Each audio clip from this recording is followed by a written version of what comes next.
അസ്സലാമു അലൈക്കും വറഹ്മത്തുള്ളാഹി തആല വബറകാത്ത്. അങ്ങനെ ആസിഫിനും മറയ്ക്കും അന്നത്തെ രാത്രി ഉറക്കം മധുര സ്വപ്നങ്ങൾ നിറഞ്ഞതായിരുന്നു കേട്ടോ.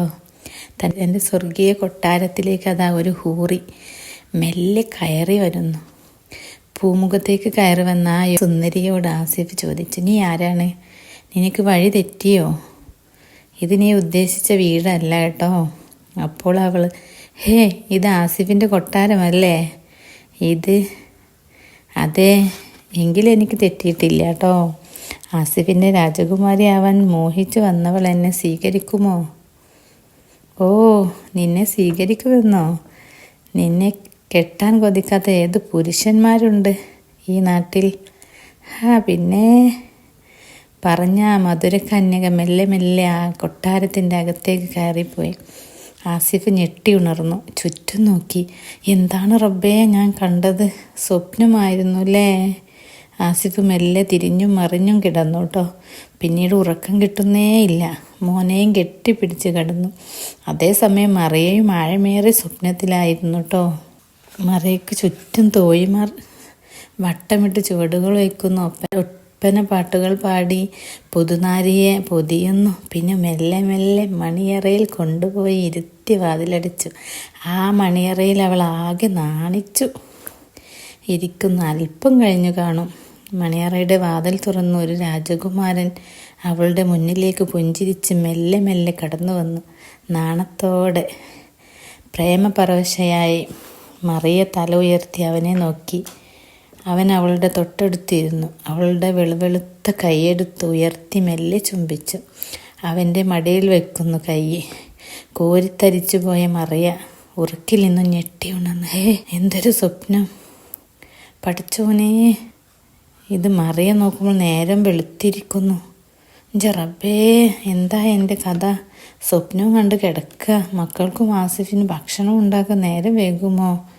അവൾ പേടിച്ചു. പക്ഷേ സ്വപ്നത്തിൽ നിന്നും ഉണർന്ന് എഴുന്നേറ്റ് വന്ന ആസിഫിൻ്റെ മനസ്സിൽ തേടിയത് മറിയയായിരുന്നു.